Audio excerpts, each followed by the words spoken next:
Little girl's screams pierced through the elegant walls of the Riverside mansion, but her mother couldn't hear them. Sarah Mitchell stood frozen in the kitchen doorway, watching her 4-year-old daughter Emma throw herself on the marble floor in complete desperation, tiny fists pounding against the cold surface, while tears streamed down her reddened cheeks. The woman's hands moved frantically through the air, trying to calm her child with gestures that Emma couldn't understand, creating an invisible wall between mother and daughter that seemed impossible to break. Chloe Bennett observed the heartbreaking scene from the corner where she was quietly polishing the silver candelabras, her 25-year-old hand steady despite the emotional turmoil building in her chest. For 6 months, she had witnessed this same devastating cycle repeat itself daily in the Mitchell household. Mrs. Mitchell, who had lost her hearing in a car accident 3 years prior, struggled desperately to connect with her daughter, who had been barely walking when the world went silent for her mother. The communication gap had only widened as Emma grew older and more articulate, while her mother remained trapped in a soundless world. The maid's employer, Robert Mitchell, barely acknowledged these daily meltdowns when he returned from his law firm each evening. He would glance at his frustrated wife and sobbing child, shake his head with visible annoyance, and disappear into his home office with a scotch and his legal briefs. Chloe had quickly learned that the Mitchell family viewed her as nothing more than an efficient cleaning machine, someone who should remain invisible while maintaining their pristine lifestyle. Her opinion on family matters was neither sought nor welcomed. Emma's tantrum escalated as she pointed frantically at the refrigerator, trying to communicate something urgent to her mother. Sarah's face crumpled with the familiar expression of helpless defeat that Chloe had come to recognize. The woman opened and closed the refrigerator repeatedly, pulling out different items: milk, juice, cheese, crackers.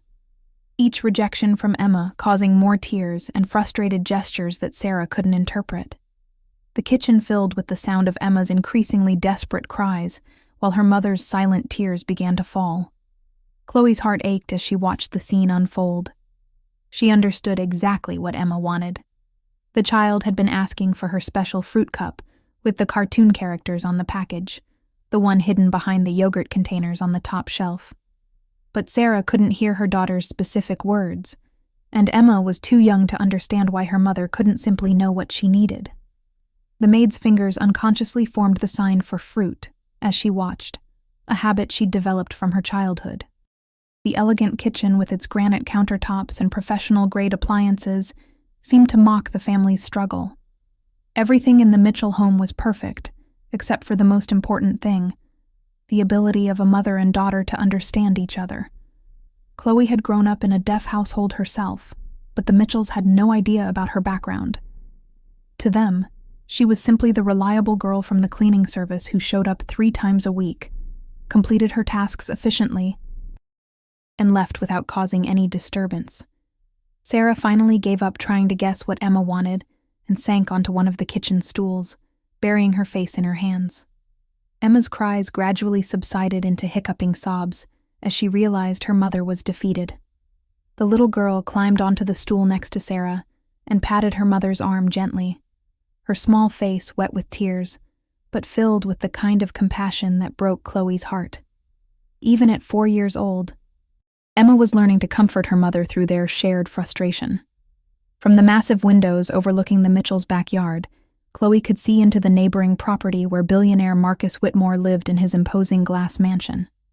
The technology mogul was known throughout the exclusive Riverside neighborhood for his privacy and his tendency to observe everything from behind his floor-to-ceiling windows.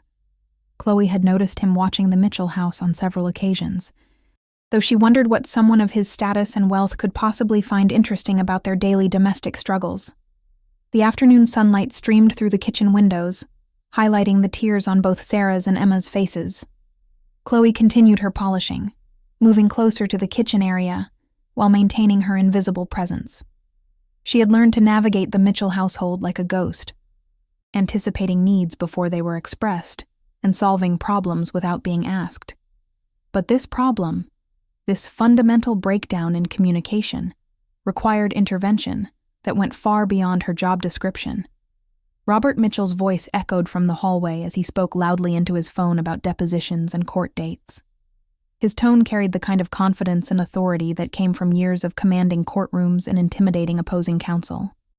But that same commanding presence seemed to evaporate when faced with his family's communication crisis. He treated his wife's deafness as an inconvenience to be managed, rather than a challenge to be overcome through adaptation and understanding.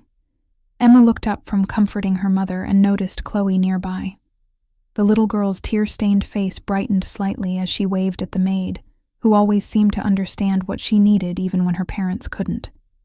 Chloe had developed a special bond with Emma over the months, learning the child's routines and preferences through careful observation. She knew Emma's favorite snacks, her preferred books, and even the specific way she liked her blankets arranged during nap time. The kitchen fell into an exhausted silence as Sarah wiped her tears, and Emma climbed down from the stool to retrieve a coloring book from the family room. Chloe watched them separate again, each retreating into their own world of frustration and loneliness. The beautiful home that should have been filled with laughter and conversation felt heavy with unspoken words and misunderstood needs. As Chloe finished polishing the silverware, she couldn't help but wonder how much longer this family could continue living parallel lives in the same house, never truly connecting despite their obvious love for each other. The following Tuesday brought another morning of miscommunication that left Chloe's chest tight with unexpressed concern. She arrived at the Mitchell house to find Emma sitting alone at the breakfast table, methodically tearing her toast into tiny pieces while Sarah stood at the sink with her back turned, unaware that her daughter wasn't eating. The little girl had been trying to tell her mother that she wanted honey on her toast, but Sarah had spread jam instead, a small misunderstanding that represented so much more. Chloe moved through her morning routine of tidying the living areas, but her attention remained fixed on the family's struggles. She noticed how Emma had started developing elaborate physical gestures to communicate basic needs, creating her own primitive sign language that only sometimes succeeded in conveying her message. The child would point at objects, act out scenarios, and even draw pictures to help her mother understand, showing remarkable creativity and patience for someone so young. Sarah's frustration manifested in different ways throughout the day. Chloe observed how the woman would start projects, baking cookies, organizing photo albums, planting flowers in the garden, and then abandon them midway when Emma's attempts at communication interrupted her concentration. The constant vigilance required to interpret her daughter's needs was wearing Sarah down, creating visible stress lines around her eyes and a perpetual tension in her shoulders. The maid found herself lingering in rooms longer than necessary, drawn to witness these painful interactions while feeling increasingly helpless about her position. During her lunch break, Chloe sat in her car and practiced sign language combinations she remembered from her childhood, muscle memory bringing back the fluid movements that had once been as natural as breathing. Her grandmother had been deaf, and Chloe had grown up bilingual in spoken English and American Sign Language, though she hadn't used ASL regularly in years. That afternoon, while cleaning the upstairs bedrooms, Chloe heard raised voices from the kitchen below. Robert had come home early and discovered that Emma had been crying for over an hour because she couldn't make Sarah understand that she was scared of the neighbor's dog barking outside. His irritated voice carried clearly through the house as he criticized his wife for not being more attentive to their daughter's needs, completely ignoring the impossible position Sarah faced every day. Through the bedroom window, Chloe caught sight of Marcus Whitmore standing on his balcony, seemingly absorbed in reading documents on his tablet. But she noticed his head lifting periodically to glance toward the Mitchell house, particularly when Robert's voice grew louder. The billionaire's expression was difficult to read from a distance, but his attention to their family drama was unmistakable. Chloe wondered if he had children of his own, hidden away in that glass mansion, or if he was simply a naturally curious observer of human behavior. Emma's bedroom told the story of a child trying desperately to communicate with the world around her. Chloe found drawings scattered across the desk, stick figures with exaggerated facial expressions, hearts and sad faces. Pictures of herself and her mother, with arms reaching toward each other but never touching. One drawing showed Emma and Sarah standing on opposite sides of what looked like a wall, both figures crying. The raw emotion captured in the child's artwork made Chloe's eyes burn with unshed tears. The toy box revealed another layer of Emma's struggle. The little girl had arranged her dolls in elaborate scenarios, with some dolls facing away from others, some with their hands over their ears, and others positioned as if they were shouting.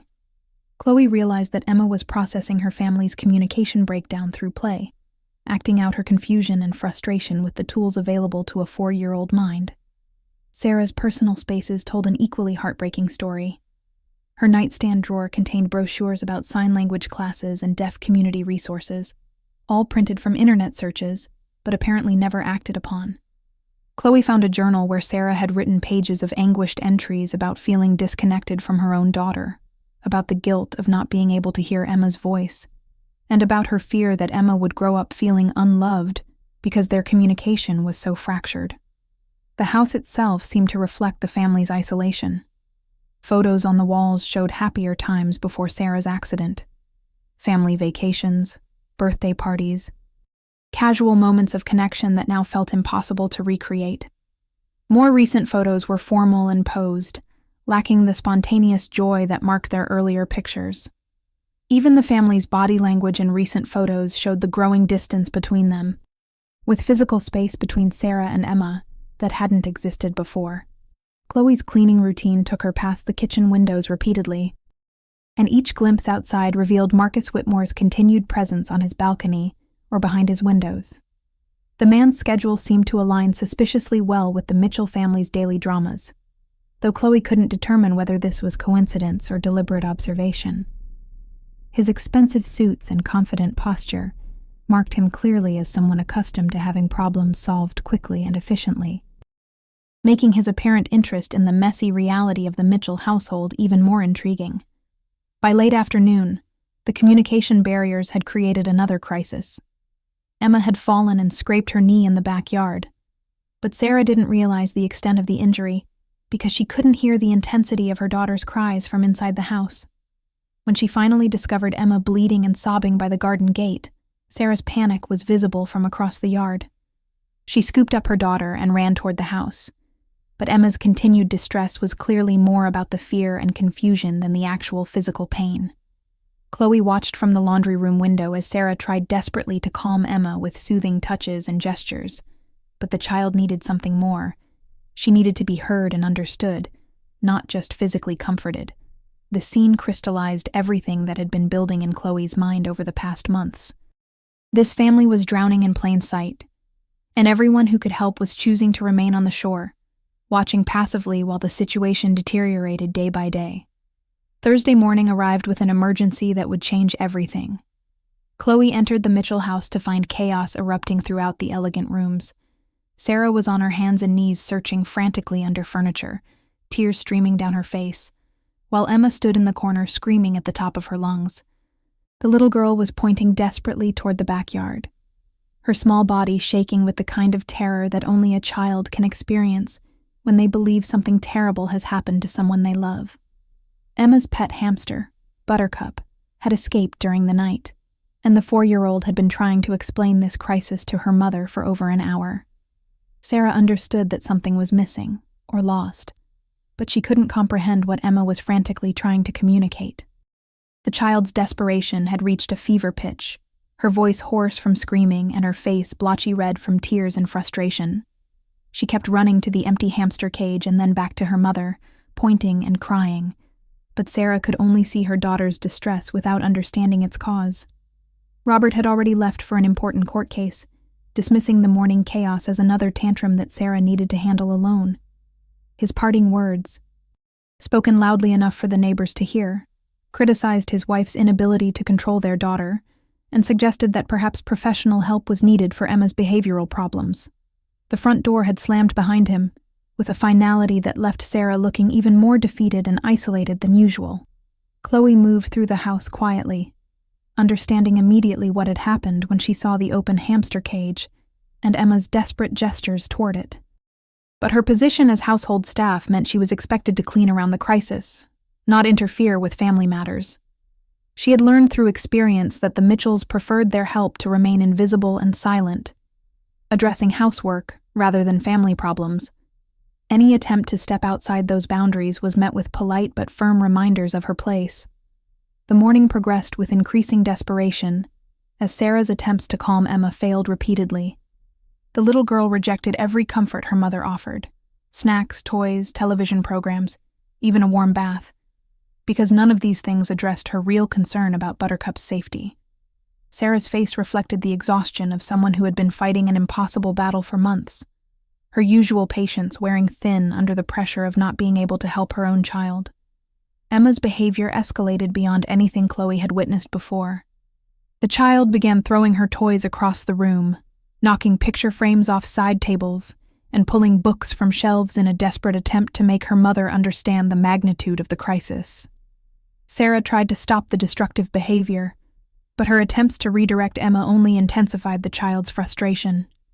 The beautiful living room became a battlefield of scattered objects and broken communication. From the kitchen window, Chloe noticed Marcus Whitmore standing at his balcony railing, no longer pretending to read or work while he observed the Mitchell house. His attention was completely focused on the crisis unfolding in the neighboring yard, where Emma had escaped outside and was crawling under bushes, calling Buttercup's name while Sarah followed helplessly behind. The billionaire's expression showed something that looked like concern, though Chloe couldn't understand why their family drama would matter to someone of his status and wealth. The search for Buttercup extended into the backyard, where Emma's panic reached new heights. She was convinced that her beloved pet had been eaten by the neighbor's cat or had run away forever, and her inability to explain these fears to her mother was creating a psychological crisis that went far beyond a simple lost pet. Sarah's attempts to search were hampered by her inability to understand what exactly they were looking for, leading to more frustrated gestures and tears from Emma. Chloe found herself cleaning the same areas repeatedly, unable to concentrate on her work while watching the family disintegrate before her eyes. She moved closer to the windows, ostensibly dusting the sills while actually monitoring the situation outside. Her hands unconsciously formed the signs for hamster, lost, and scared as she watched, muscle memory activated by the emotional intensity of the scene unfolding in the backyard. The crisis deepened when Emma accidentally fell into the small decorative pond while searching behind the water feature for Buttercup. Sarah rushed to pull her soaking, screaming daughter from the shallow water, but Emma's terror had reached a level where even physical comfort couldn't penetrate her emotional distress. The little girl believed that her failure to make her mother understand had somehow contributed to Buttercup's disappearance, a guilt too heavy for such small shoulders to bear.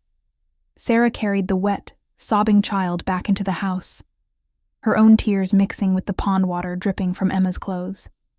The beautiful home felt like a prison, where no one could truly communicate with anyone else, where love existed but couldn't bridge the gap created by circumstances beyond anyone's control. Sarah's hands moved frantically through gestures that meant nothing to Emma, while Emma's words fell on ears that couldn't receive them. By noon, both mother and daughter were emotionally and physically exhausted. Emma had cried herself into hiccuping silence, curled up on the living room couch with her thumb in her mouth, a habit she had abandoned months ago, but returned to during times of extreme stress. Sarah sat nearby, staring out the window with an expression of complete defeat, her usual attempts at positive engagement completely depleted by the morning's events.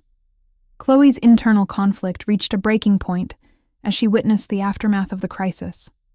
The family she had grown to care about was suffering in ways that had solutions, but those solutions required someone to step outside the carefully maintained boundaries of employer and employee relationships. Her knowledge of sign language felt like a gift that she was selfishly hoarding, while a family drowned in miscommunication just feet away from where she worked each day. The house felt different that afternoon, heavier somehow, as if the morning's crisis had settled into the walls and furniture like dust that couldn't be cleaned away. Emma refused to eat lunch, and Sarah had stopped trying to coax her daughter into normal activities. They sat in the same room but in separate worlds, each dealing with their pain in isolation, while Chloe moved around them like a witness to a preventable tragedy that was unfolding in slow motion. The days following the hamster crisis brought a new level of dysfunction to the Mitchell household that made Chloe's chest ache with suppressed frustration. Emma had retreated into selective mutism, speaking only when absolutely necessary, and spending most of her time drawing pictures of sad animals and crying stick figures. Sarah's attempts at engagement met with polite compliance but no real connection. as if the 4-year-old had given up on the possibility of being truly understood by her mother. Robert's solution to the family crisis was to hire a part-time nanny named Patricia, a stern woman in her 50s who treated Emma's communication struggles as behavioral problems requiring strict discipline. Chloe watched with growing alarm as Patricia implemented a rigid schedule designed to minimize Emma's opportunities for emotional expression, turning the child's natural curiosity and need for connection into scheduled activities that could be controlled and managed. When Chloe attempted to mention her observations about the family's communication needs, she was quickly and politely dismissed by Robert during one of his rare appearances in the kitchen.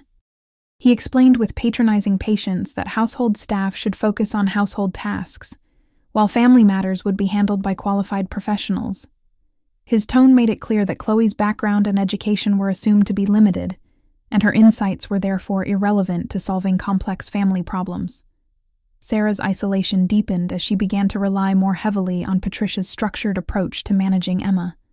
The new nanny spoke about Emma as if she weren't present, discussing the child's difficult behaviors and attention-seeking tantrums in clinical terms that completely ignored the underlying communication crisis. Chloe listened to these conversations with growing anger, knowing that Emma understood every dismissive word and internalized each criticism as personal failure. The breakdown in trust between Emma and her mother became painfully evident during Chloe's workdays. Emma would approach Sarah with hopeful expressions, attempting to share something important about her day, or ask for help with a problem. But when Sarah's responses showed that the message hadn't been understood, Emma would walk away with slumped shoulders and resigned acceptance. The little girl was learning that her thoughts and feelings were too complicated for the adults around her to understand.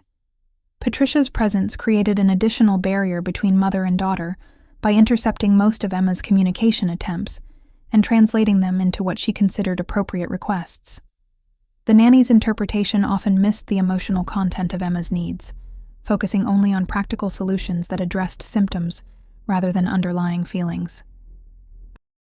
Chloe watched as Emma's natural expressiveness was slowly being trained out of her through this well-meaning but fundamentally misguided intervention. From her position cleaning the house's many windows, Chloe noticed that Marcus Whitmore's observation of the Mitchell family had become more systematic. The billionaire appeared at his windows during specific times when the family typically gathered in their kitchen or backyard, and his attention seemed particularly focused on the interactions between Sarah and Emma. Chloe wondered if someone with his resources might be developing his own solution to the situation, though she couldn't imagine what form that intervention might take. The lost hamster, Buttercup, remained missing despite extensive searching by both Emma and the household staff. Emma's drawings began to feature the pet prominently, showing Buttercup in various scenarios, sometimes safe and happy, sometimes scared and alone, sometimes as an angel with wings flying above the house. The child's artistic expression revealed her ongoing grief and guilt about failing to protect her beloved pet, emotions that no one in her family understood or addressed. Chloe's frustration with her enforced silence grew stronger as she witnessed daily examples of miscommunication that could be easily resolved with basic sign language. She watched Sarah struggle to understand Emma's requests for help with simple tasks like opening a juice box or finding a favorite book, interactions that took 5 or 10 minutes of frustration when they could have been resolved in seconds with proper communication tools. The financial resources available to the Mitchell family made their communication poverty even more heartbreaking. Robert could afford private tutors, specialized equipment, professional consultations, and any other intervention that money could buy, but he seemed unaware that solutions to their problem existed.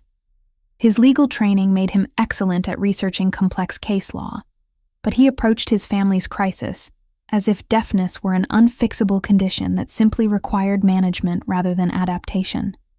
Patricia's approach to Emma's education focused heavily on forcing the child to articulate clearly and speak up loudly, operating under the assumption that Sarah's hearing loss was partial rather than complete. Chloe watched with growing alarm as Emma was repeatedly corrected for mumbling or speaking too softly, creating additional anxiety around communication that compounded the existing problems. The child began to associate speaking with failure and criticism rather than connection and understanding. Sarah's depression became more visible as the weeks passed under Patricia's structured regime. The spontaneous moments of physical affection between mother and daughter decreased as their interactions became more formal and scheduled. Sarah seemed to be withdrawing from parenting entirely, allowing Patricia to handle most of Emma's daily needs while she focused on household management tasks that didn't require emotional engagement. The house's atmosphere grew more tense as everyone adapted to Patricia's presence and her methods. Chloe found herself tiptoeing around conversations about Emma's behavior and development, aware that any suggestion for alternative approaches would be seen as overstepping professional boundaries. Her position as household staff meant that her observations and insights were automatically dismissed, regardless of their potential value in solving the family's central crisis. Emma's relationship with Chloe became one of the few bright spots in the child's increasingly regulated world. The little girl would gravitate toward Chloe during cleaning time, helping with simple tasks and enjoying the maid's patient, non-judgmental presence.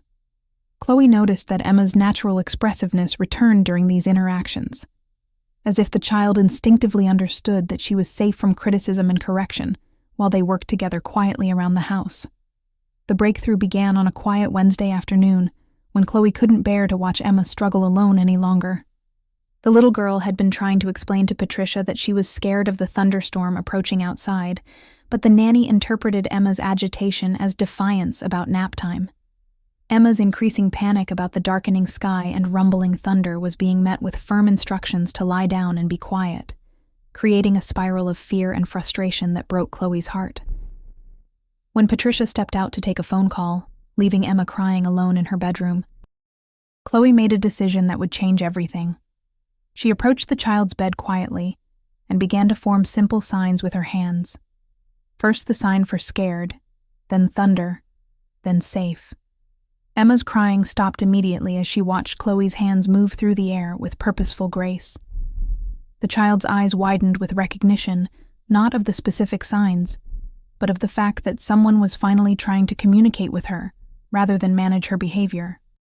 Chloe's hands showed Emma the sign for heart, and then pointed to herself, then to Emma, trying to convey the simple message that she understood the child's feelings.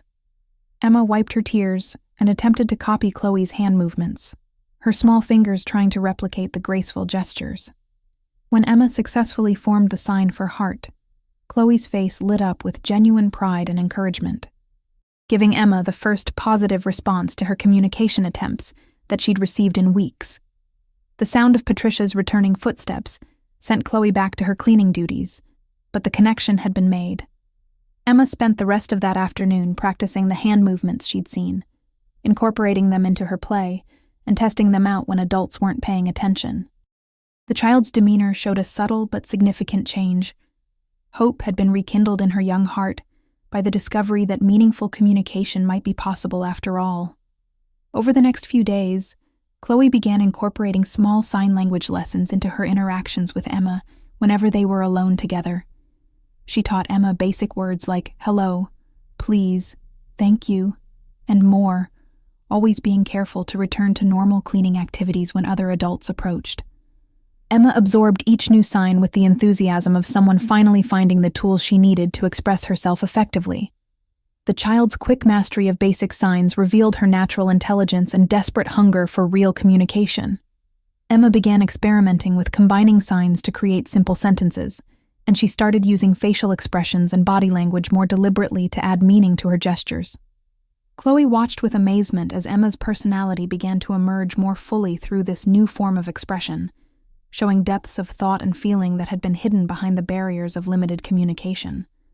Sarah noticed Emma's improved mood and increased cooperation, but she attributed the changes to Patricia's structured approach finally taking effect.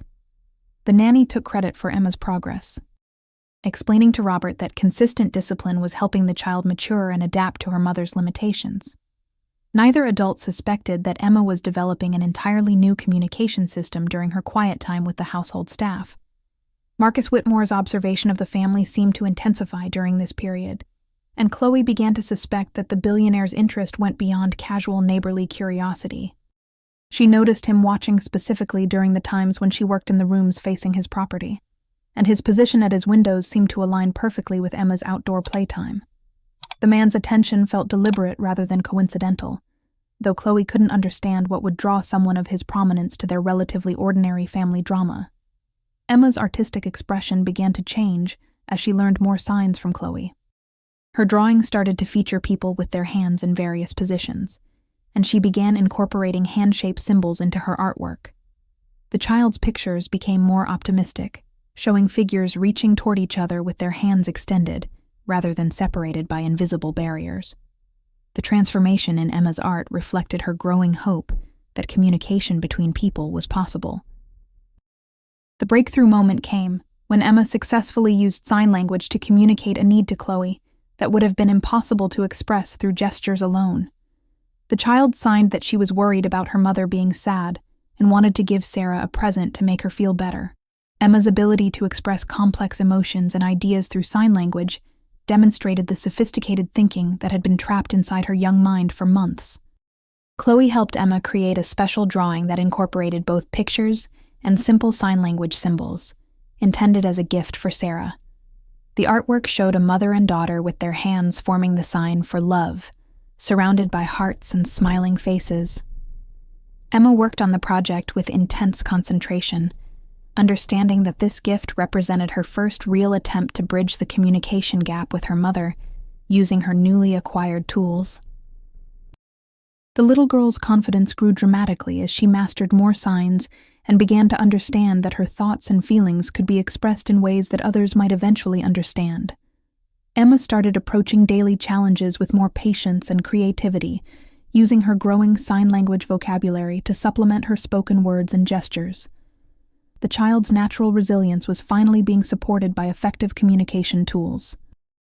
Chloe found herself looking forward to work in ways she never had before, knowing that each day brought opportunities to help Emma expand her communication abilities.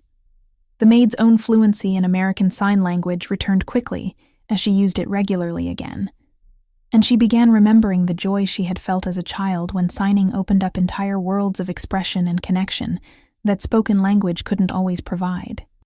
The transformation in Emma created ripple effects throughout the household, though most adults attributed the positive changes to factors other than the child's growing communication skills. Patricia took credit for improved behavior. Robert noted Emma's increased maturity during his brief interactions with his daughter, and Sarah felt relieved that the crisis seemed to be resolving itself without requiring major changes to their family routine. Only Chloe understood that Emma was developing the foundation for communication that could revolutionize her relationship with her deaf mother. The revelation came on a sunny Friday morning when everything converged in a perfect storm of emotion, understanding, and transformation that would forever change the Mitchell family's dynamic. Emma had been practicing her sign language skills with Chloe for 2 weeks when Buttercup, the missing hamster, finally reappeared in the backyard. Weak and frightened, but alive. Emma's discovery of her beloved pet triggered an explosion of joy and relief that she desperately wanted to share with her mother. But Sarah was in the kitchen with her back turned, completely unaware of the miracle happening outside. Emma ran to the kitchen window and began signing frantically while calling to her mother, her small hands forming the signs for Buttercup, found, happy, and love, with the fluidity that only comes from desperate need and careful practice. Sarah turned toward her daughter's excitement, but could only see Emma's animated gestures without understanding their meaning, leading to the familiar frustration that had characterized their relationship for so long. But this time, Emma didn't give up. Instead, she approached her mother with deliberate patience and began to sign slowly and clearly, making eye contact and using facial expressions to convey the importance of her message. She signed Mama and pointed to Sarah, then signed Look and pointed toward the window, then formed the sign for Buttercup, followed by Found and Safe. The 4-year-old's determination to be understood was so intense that Sarah stopped her usual guessing game and really watched her daughter's hand movements for the first time. Chloe, who had been cleaning the adjacent dining room, moved closer to witness what felt like a pivotal moment in the family's history. She watched as recognition slowly dawned on Sarah's face. Not understanding of the specific signs, but recognition that Emma was using a structured, intentional form of communication that looked suspiciously like a real language. Sarah's expression shifted from confusion to amazement as she realized that her daughter was trying to sign to her. Emma repeated her message about Buttercup with growing confidence, adding new signs for backyard, hiding, and scared, but okay.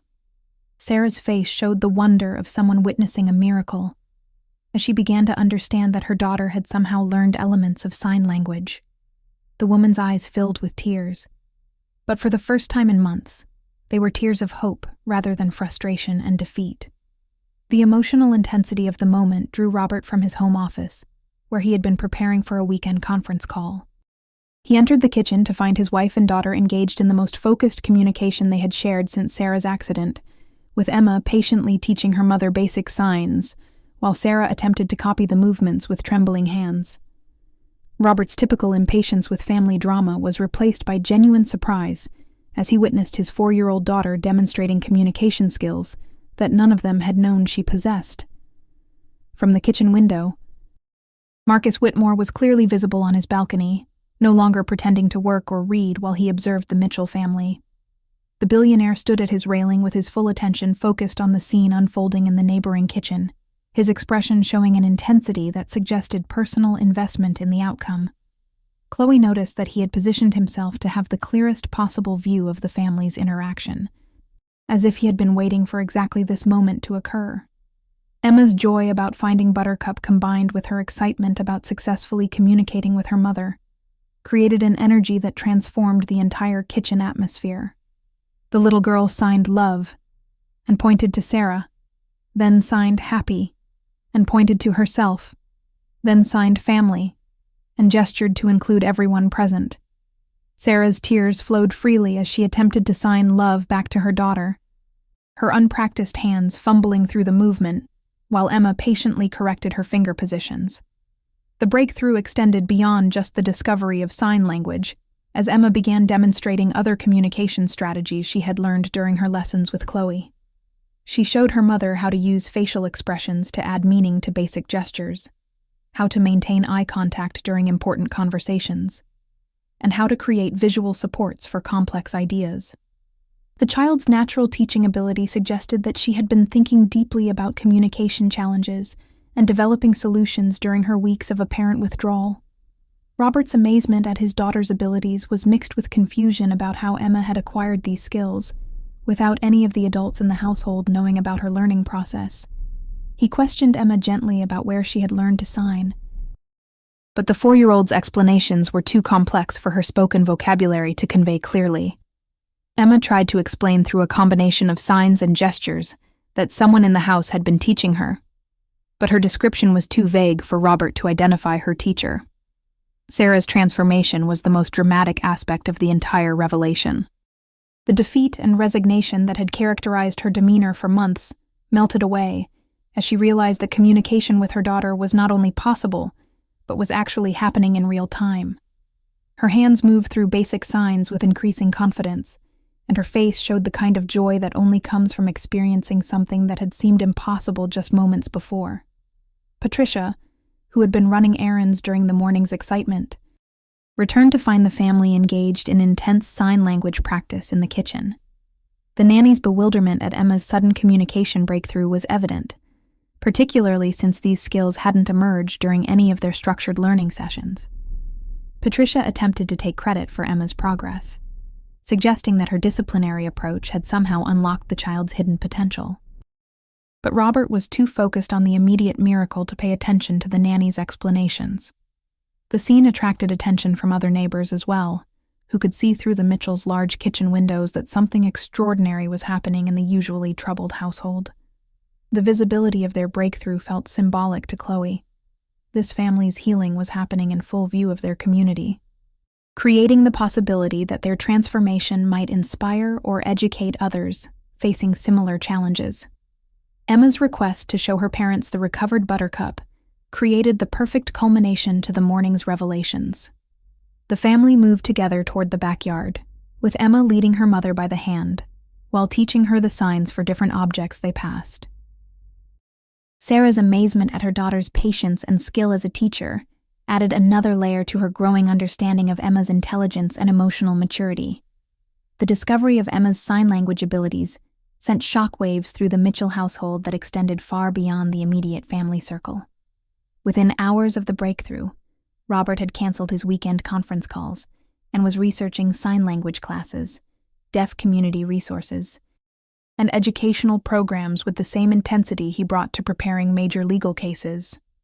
Sarah couldn't stop practicing the signs Emma had taught her, repeating the movements for love, happy, and family, with tears of wonder streaming down her face.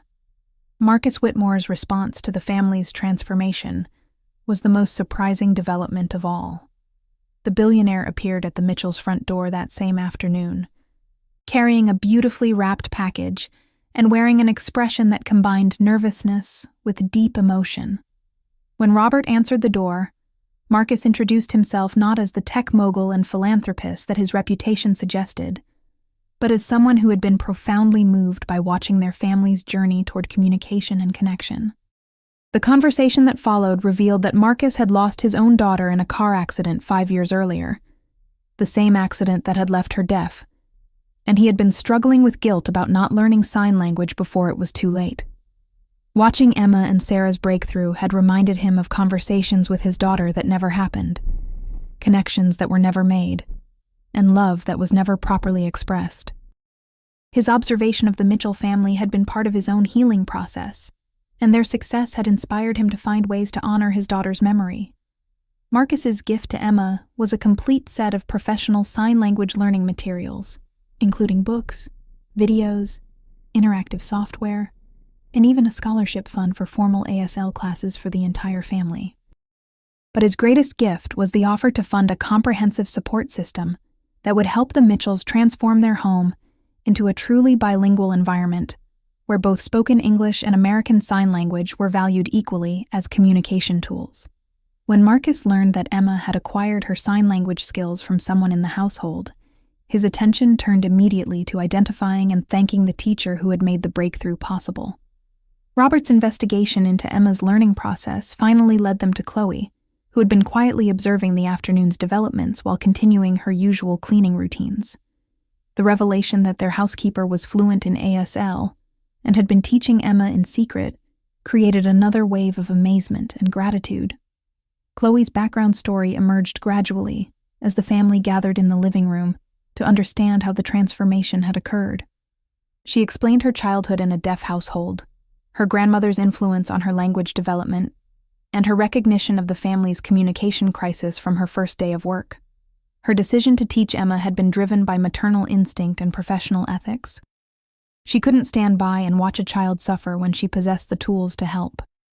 Robert's embarrassment about dismissing Chloe's insights and maintaining rigid boundaries between family and staff was evident as he listened to her explain the weeks of secret lessons that had saved his family's emotional well-being.